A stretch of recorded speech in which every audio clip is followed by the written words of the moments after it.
CMR ఇప్పుడు మరింత వైభవంగా విశాలంగా మన ఉప్పల్లో grand reopening 28 March. Welcome to Suman TV. బంగారం అంటే ఇష్టపడని వాళ్ళు ఎవరు ఉండరు. బంగారం అంటే అందరికీ ఇష్టమే. మరి కొద్దో గొప్పో డబ్బులు ఉంటే బంగారం 1 గ్రామైనా గోల్డ్ కొనుక్కోవాలని అనుకుంటారు. మరి ఆ గోల్డ్ కొనుక్కునే విషయంలో 1 గ్రామ్ అయినా సరే అది ప్యూర్గా ఉందా, ఎలాంటి గోల్డ్ తీసుకోవాలి, ఎన్ని క్యారెట్స్ ఉంది, అది రియల్ గోల్డా నకిలీయా అని చాలా మనము టెస్ట్ చేస్తాం కదా గోల్డ్ కొనడానికి వెళ్ళినప్పుడు.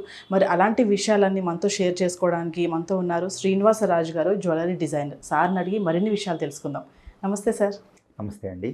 సార్, గోల్డ్ ఇప్పుడు మనం బంగారు షాప్కి వెళ్ళినప్పుడు అది ప్యూర్గా ఉందా లేదా, అది నకిలీదా, నిజమైన గోల్డేనా అని తెలుసుకోవాలంటే మా వ్యూవర్స్ కోసం. ఇన్ఫ్యాక్ట్ గోల్డ్ మనం 2 రకాలుగా కొంటూ ఉంటామండి. ఇన్వెస్ట్మెంట్ అనుకున్నప్పుడు 24 క్యారెట్స్ బిస్కెట్ కొనుక్కుంటూ ఉంటాం. కాయిన్స్ లేదా కాయిన్స్ రూపంలో కొనుక్కుంటూ ఉంటాం. అదే ఆర్నమెంట్స్ ధరించడం కోసం అనుకోండి, షాప్స్లో ఆర్నమెంట్స్ రూపంలో కొంటూ ఉంటాం. అంటే అది నకిలీదా, దానికి ఎలా గుర్తుపట్టాలి అని చెప్పాల్సి వస్తే, ఇప్పుడు సపోజ్ మీకు ఆర్నమెంట్స్ అనుకోండి, ఆర్నమెంట్స్ మన హాల్ మార్క్ వచ్చింది, 916 జ్యువెలరీ హాల్ మార్క్ వచ్చింది అంటే BIS, bureau of Indian standards వాళ్ళ, అంటే బ్యూరో ఆఫ్ ఇండియన్ స్టాండర్డ్స్ అనే కేంద్ర ప్రభుత్వ సంస్థ వాళ్ళు క్లియర్గా వాళ్ళ ఆథరైజ్డ్ సెంటర్స్ ఉన్నాయండి. ఆ సెంటర్స్ కూడా మనం చెక్ చేసుకోవాలి ఎక్కడ హాల్ మార్క్ చేస్తున్నారు అని. అది వాళ్ళ నెంబరు అన్నీ ఉంటాయి, ఈజీగా మనం నెట్లో కూడా యాక్సెస్ చేయొచ్చు. గూగుల్లో కొట్టినా వాళ్ళ కంప్లీట్గా ఆథరైజ్డా కాదా ఆ సెంటర్ అనేది కూడా ఈరోజు మనకి అవైలబిలిటీలో ఉంది. సో ఆ విధంగా మనం హాల్మార్క్ సెంటర్లో, ప్రాపర్ ఆథరైజ్డ్ హాల్మార్క్ సెంటర్లో హాల్మార్క్ జరిగిందా అని ఒకటి చెక్ చేసుకుంటే ఆర్నమెంట్ కొనటంలో మనం 99% సేఫ్గానే ఉంటామండి. అందులో ఎటువంటి ఇబ్బంది పడవలసిన అవసరం ఉండదు. వేరాజ్ మీరు ప్యూర్ గోల్డ్ కొనేటప్పుడు నేను ఎప్పుడు చెప్తుంటానండి, 916 కాయిన్స్ కన్నా ప్యూర్ కాయిన్స్ కొనుక్కోండి. సపోజ్ ఏదైనా అక్షయ తృతీయ వచ్చింది, 1 గ్రామ్, మీరు అన్నట్టు 1 గ్రాము, హాఫ్ గ్రామ్ అయినా ఆ రోజు కొనుక్కుని పెట్టుకుందాం అనుకుంటారు. అది ఆర్నమెంట్ కాదండి, ఒక ఇన్వెస్ట్మెంట్ అని చెప్పొచ్చు. ఇన్వెస్ట్మెంట్ అంటే మీకు ఫ్యూచర్లో ఆ కాయిన్స్ అన్నీ రేపు ఏదైనా ఆర్నమెంట్ కొనుక్కునేటప్పుడు ఇవన్నీ ఎక్స్చేంజ్ చేసి మీరు ఆర్నమెంట్ కొనుక్కునే అవకాశం ఉంటుంది. సో అప్పుడు మీరు 22 క్యారెట్స్ కొనటం కన్నా 24 క్యారెట్స్ బిస్కెట్ కొనుక్కోండి. ఓకే, బిస్కెట్ ఇన్ సెన్స్ క్లియర్గా చెప్తున్నానండి, కాయిన్ కాదు, బిస్కెట్ కొనుక్కోండి. కాయిన్స్ 99% ఎప్పుడు మీకు 916 వస్తాయి, 22 క్యారెట్స్. దాని మీద ఏదో లక్ష్మీదేవి బొమ్మ, ఏదో ప్రింటింగ్ అది ఉంటుంది. అది చూడటానికి అందంగా ఉంటాయి, చక్కగా గ్రామ్ అయినా ఇంత ఎడల్పుగా చక్కగా కాయిన్ లాగా కొట్టి చూడటానికి కూడా బాగుంటుంది. ఎలా అయినా నేను చిన్న గోల్డ్ ముక్కు ఇచ్చి ఇది గోల్డ్ అంటే మీకు అది ఎంత చిన్నది ఉంటుందండి, 24 క్యారెట్స్, చూడటానికి దాయటం కూడా కష్టం. అదే కాయిన్ అనుకోండి, చక్కగా మీకు ఏదైనా మీరు దాచుకోవడానికి బాగుంటుంది, కవర్లో పెట్టిస్తే నీట్గా చూడటానికి, ఎవరికైనా గిఫ్ట్ ఇవ్వడానికి కూడా బాగుంటుంది అనుకుంటారు. బట్ అందంగా లేకపోయినా చిన్న గోల్డ్ ముక్క కొనుక్కోండి. 24 క్యారెట్స్ బులియన్ బిస్కెట్ నుంచి కట్ చేసి ఇస్తారు మార్కెట్లో. ఓకే, ఆ రోజు గోల్డ్ రేట్ చూసుకోండి, చక్కగా గోల్డ్ ముక్క కొనుక్కొని దాచుకోండి. కాయిన్ కొనుక్కోవద్దని ఎందుకు అంటున్నాను, కాయిన్ ఎందుకు చూడటానికి బాగుంటుంది, దాచుకోవడానికి కూడా బాగుంటుంది, బట్ కాయిన్ వద్దంటున్నాను.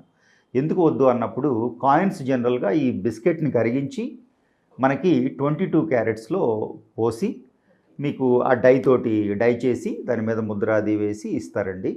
దాన్ని మీకు అలా ఆ ఫామ్కి రావాలి అంటే కంపల్సరీగా 8% సిల్వర్ కలవాలి. ఆ 22 క్యారెట్స్ని, ఆ 24 క్యారెట్స్ని 22 కింద మార్చి కాయిన్ చేస్తారు జనరల్గా మీకు మార్కెట్లో ఇవ్వాలి అన్నప్పుడు. సో అందులో మళ్ళీ మీకు డెఫినెట్గా ఎక్స్ట్రా ఛార్జెస్ ఉంటాయండి. ఈ బిస్కెట్ ఫామ్ని కరిగించి మళ్ళీ దాన్ని డై కింద మార్చి ఆ లక్ష్మీదేవి బొమ్మ ఏదైనా కానీ ప్రింట్ చేసి ఆ కాయిన్ కింద మీకు ఆ ట్యాంపర్ ప్రూఫ్ అది చేసినందుకు మళ్ళీ మీకు గ్రామ్కి 100 రూపీస్ వరకు ఛార్జెస్ పడతాయి. రేపు మీరు ఎక్స్చేంజ్కి వెళ్ళినప్పుడు మీకు ఏ విధంగానూ ఈ 100 రూపీస్ రావు. ఈ 3%, 4% ఏదైతే ఉందో తీసుకుంటారో కాయిన్ కొనేటప్పుడు, అది మీకు ఎక్స్చేంజ్లో ఏమి రాదండి. వాళ్ళు దాన్ని కంప్లీట్గా మీరు ఎక్స్చేంజ్ రేపు ఆర్నమెంట్ కొనడానికి వెళ్ళినప్పుడు ఒక జస్ట్ గోల్డ్ వాల్యూ మాత్రమే తీసుకుంటారు తప్ప అప్పుడు మీరు కొన్నప్పుడు పడ్డ ఛార్జెస్ మీకు ఈరోజు అప్లికబుల్ ఉండవు. సో అక్కడ లాస్ అయిపోతూ ఉంటారు. సో నా సజెషన్ ఏంటంటే, మీరు ఇన్వెస్ట్మెంట్ పర్పస్లో ఆస్పిషియస్ డే రోజు కొనుక్కునేటప్పుడు గోల్డ్ ముక్క కొనుక్కోండి. బులియన్ ముక్క, బిస్కెట్ ముక్క అంటాం మనం మార్కెట్లో వాడుక భాషలో. సో ఆ వాడుక భాషలో చెప్పిన విధంగా బిస్కెట్ ముక్క కొనుక్కొని పెట్టుకోండి, చక్కగా దాచుకోండి. 10 గ్రాములు అయిన తర్వాత మీరు చక్కగా దాన్ని ఆర్నమెంట్కి వెళ్ళినప్పుడు అప్పుడు ఎంత జాగ్రత్తగా దీన్ని ఎక్స్చేంజ్ చేసుకోవాలనేది కూడా ఒక సబ్జెక్ట్ అండి. ఓకే. మీరు ఆర్నమెంట్ తీసుకునేటప్పుడు ఆ రోజు ఆ ఆర్నమెంట్ 22 క్యారెట్స్ ఉంటుంది, బట్ మీరు ఇప్పుడు ఇస్తున్నది 24 క్యారెట్స్. సో 8% ఆల్రెడీ మీరు ప్లస్ ఇస్తున్నారు అవతల ఆర్నమెంట్ కొనుక్కునే ప్లేస్లో. సో అది జాగ్రత్తగా చూసుకుని ఆ 8% ఆ వేస్టేజ్లో మైనస్ చేసుకుని మీరు ఆ రోజు ఆర్నమెంట్ ఎక్స్చేంజ్ చేసుకోండి.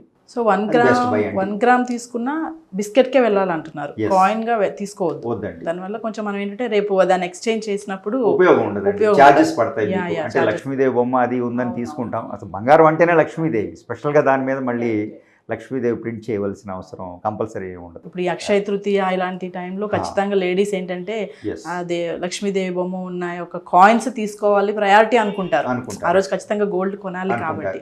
సో ఆ టైంలో కూడా కాయిన్కి వద్దు, బిస్కెట్కే బిస్కెట్ వెళ్ళాలి. ముక్క కొనుక్కోవటం మీకు ఈజీగా, మీరు బెనిఫిట్లో ఉంటారండి. దాచుకోండి, చక్కగా దాచుకుంటే ఒక కవర్లో పెట్టి ఎక్కడైనా దాచేసుకుంటే సరిపోతుంది. సార్ ఇప్పుడు ప్యూర్ గోల్డ్ అని అనుకున్నాం కదా సార్, అవునండి. ఇప్పుడు కొంతమందికి నాలెడ్జ్ ఉండదు గోల్డ్ అది ప్యూరా, అది ఎలా చెక్ చేస్తారంటారు అసలు? పర్టికులర్గా ఒక ఆథరైజ్డ్ సెంటర్స్ ఉన్నాయండి. అంటే బులియన్ మాత్రమే అమ్మే కొంతమంది డీలర్స్ ఉన్నారు సిటీలో. అంటే బ్యాంక్ నుంచి వాళ్ళు కొంటారండి, కొని మీకు ఇస్తారు. జనరల్గా మీరు బ్యాంక్ వెళ్ళి 1/2 గ్రాము 1 గ్రాము మీకు కట్ చేసి ఇవ్వరండి బ్యాంక్లో. కనీసం ఒక 100 గ్రామ్స్ ముక్కలు కొనవలసి ఉంటుంది. బట్ అంత కొనటం వీలు పడదు కదా. మీరు యాజ్ ఎ రిటైలర్ మీరు కొనుక్కోవాలి అన్నప్పుడు సిటీలో కానివ్వండి, గోల్డ్ షాపుల్లో కూడా ఆ బులియన్ పీస్ ఇస్తారండి. బులియన్ ముక్కు ఉంటుంది, 100 గ్రామ్స్ 999 బిస్కెట్ వస్తుంది క్లియర్గా. అవి మీకు చెప్పాలి అంటే సూసీ అని కొన్ని బ్రాండ్స్ ఉన్నాయండి.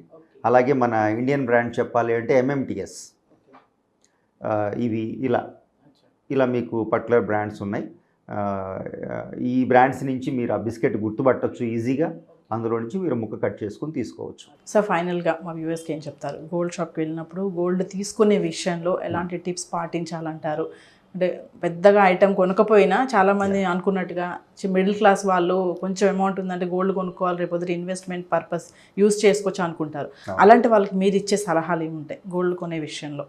మీరు అదేనండి, ఇన్వెస్ట్మెంట్గా చేసుకోవాలి, చిన్న చిన్న మొత్తాలుగా దాచుకుని ఒకసారి ఆర్నమెంట్ కొనుక్కోవాలి అనుకున్నప్పుడు మాత్రం నేను చెప్పిన విధంగా కాయిన్స్ కన్నా బిస్కెట్ ముక్క రూపంలో కొనుక్కోండి. ఆ రోజు గోల్డ్ రేట్ ఈరోజు నెట్లో కొట్టినా దొరుకుతుందండి. ఆ GST ఏదో 3% ఉంటుంది, దానికి యాడ్ చేస్తారు. అలా మీరు చక్కగా బిస్కెట్ ముక్కలు కొనుక్కోండి, బులియన్ ముక్కలు కొనుక్కోండి.